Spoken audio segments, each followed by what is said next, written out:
நாம வந்து எந்த நாளும் பார்த்தீங்கன்னா என்னுடைய வாழ்க்கையில இப்போ வரைக்குமே வந்து ஐ நோ எவ்ரிதிங் அந்த ஆட்டிடியூட்ல வாழ்ந்து நமக்கு பழக்கமே கிடையாது. ஐ டோன்ட் நோ ஆட்டிடியூட் தான் நமக்கு இருக்கு.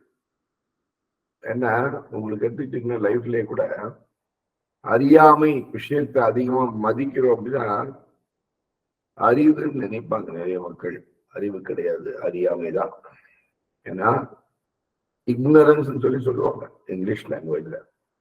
அந்த அறியாமையில தான் வந்து ஸ்கோப் இருக்கு ஃபார் லேர்னிங். இன்னும் நிறைய கத்துக்க வேண்டியது இருக்குப்பா, இன்னும் நிறைய கத்துக்க வேண்டியது இருக்கு, இன்னும் நிறைய கத்துக்க வேண்டியது இருக்கு அப்படின்ற அந்த ஒரு யோசனையோ அல்லது வந்து ஒரு சிந்தனையோ நமக்கு எங்க வரும்னு கேட்டீங்கன்னா, நான் அறிவுள்ளவன் அப்படின்னு நினைக்கிறவனுக்கு அந்த சிந்தனை வராது. எங்க அப்பா சொல்லுவாரு, இவனோட உங்களை விட படிக்காதவங்க எவ்வளவோ மேல்றா அப்படின்னு. ஏன்பா அப்படின்னா, படிக்காதவன் வந்து தனக்கு சில விஷயங்கள் தெரியாதுன்னு நம்பலாம். அதனால 10 பேர்கிட்ட கேட்பான். 10 பேர்கிட்ட கேட்கும்போது ஒரு 10 ஆன்சர்ஸ் கிடைக்கும். அதுல வந்து மெஜாரிட்டி எதுவோ அது எடுத்தவன் இம்ப்ளிமெண்ட் பண்ணுவோம், அவன் சக்சஸ் ஆகி போயிடுவான்.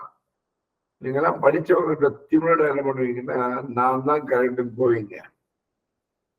பை சான்ஸ் கரெக்டா இருந்தா தப்பிச்சுங்க, இல்லைன்னா ஆழமான கிணத்துல விழுந்துருவீங்களா அப்படின்னு இருக்கப்பா. அந்த மாதிரி இந்த அறியாமை அப்படின்ற அந்த ஒரு விஷயத்த மெயின் என்ன அப்படின்னு கேட்டீங்கன்னா, what ever I have learned in my life, whatever I have experienced in my life, whatever the kind of results I got because of my approach towards different things,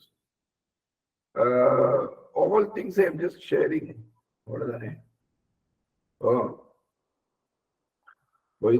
இந்த வாழ்க்கையை வந்து நீங்க எல்லாம் வாழ்ந்துட்டு வர முடியாது. It will take a lot of time. உங்க ஏதாவது நீங்க 4 விஷயம் சொல்லுவீங்க உங்களுடைய வாழ்க்கையை வந்து நானும் வாழ்ந்து கொள்ள முடியாது.